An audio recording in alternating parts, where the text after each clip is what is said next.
एक गांव में एक बहुत ही साधारण व्यक्ति रहता था। उसे भगवान पर अटूट विश्वास था। जब कोई व्यक्ति उसे हालचाल पूछता तो बोलते थे ठाकुर जी जाने। उस गांव में एक ठाकुर जी का मंदिर था। उन्हें उन पर पूरा विश्वास था। उन व्यक्ति के 2 पुत्र और एक पुत्री थी। जब पुत्री की शादी किया तो उस साधारण व्यक्ति ने साहूकार से कुछ कर्जा लिया था।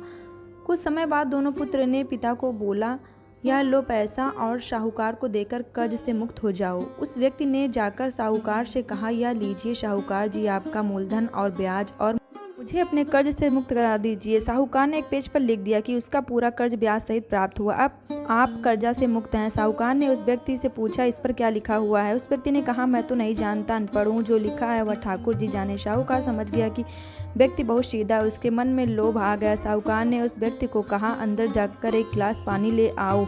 इसी बीच में साहूकार ने उस पर पर्ची को हटाकर एक पर्ची लिख दिया कि अभी मेरा कर्जा बाकी है। अंदर से व्यक्ति आया और पर्ची लेकर चला गया। कुछ दिन बाद साहूकार पैसा मांगने पहुंच गया। उस व्यक्ति ने कहा कि यह गलत बात है, मैंने आपको पैसा दे दिया था।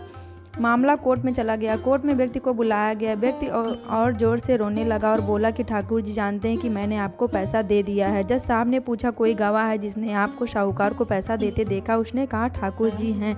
ठाकुर जी ने मुझे पैसा देते हुए साहूकार को देखा था। जज साहब ने कहा, ठाकुर जी को बुलाया जाए। पुलिस वालों ने उस गांव में जाकर पूछा, ठाकुर जी नाम का कोई व्यक्ति है? उसे कल कोर्ट में आना पड़ेगा। गांव वालों ने कहा, ठाकुर जी नाम का कोई व्यक्ति नहीं है, ठाकुर जी का मंदिर है। अब भगवान कैसे कोर्ट में पेश होंगे? अगले दिन अदालत की कार्रवाई शुरू हुई। जज साहब के बगल में खड़ा आदमी जोर से बोला, ठाकुर जी हाजिर हो, ठाकुर जी हाजिर हो। उसी वक्त एक बूढ़ा आदमी सिर पर तिलक लगाए, चंदन का माला पहने हुए कोर्ट में आ गया।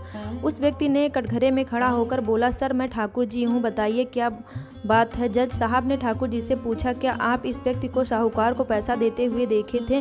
तब ठाकुर जी ने बोला, हाँ साहब, इस व्यक्ति ने साहूकार को पूरे पैसे ब्याज समेत दे दिया था। आप साहूकार को यहाँ पे रोकिए और किसी को साहूकार के घर भेजिए। वहाँ पे अलमारी नंबर 3 में एक फाइल है, जिस फाइल में 22वें पेज में पर्ची रखा हुआ है, जिसमें यह लिखा हुआ है कि ब्याज समेत पैसा दे दिया है। वह व्यक्ति इतना बोलकर चला गया। कुछ देर बाद सिपाही वापस आए और जज साहब को एक पर्ची दी। वह पर्ची में लिखा हुआ था, पूरा पैसा ब्याज समेत मिल गया है। जज साहब ने कहा, ठाकुर जी कहाँ गए? उनको बुलाओ। ठाकुर जी दिखाई नहीं दिए। अगले दिन जज साहब उस व्यक्ति के गांव गए। पूरे गांव में खोजा। सभी व्यक्ति ने कहा कि वह वृद्ध आदमी इस गांव का नहीं था। जज साहब समझ गए वह वास्तव में ठाकुर जी यानी भगवान ही थे। जज साहब उसी वक्त अपने पद से इस्तीफा दे दिए। जज साहब भारत के सभी मंदिरों में घूम घूम कर उनके दरबार पर मिट्टी को अपने सिर में लगाते थे।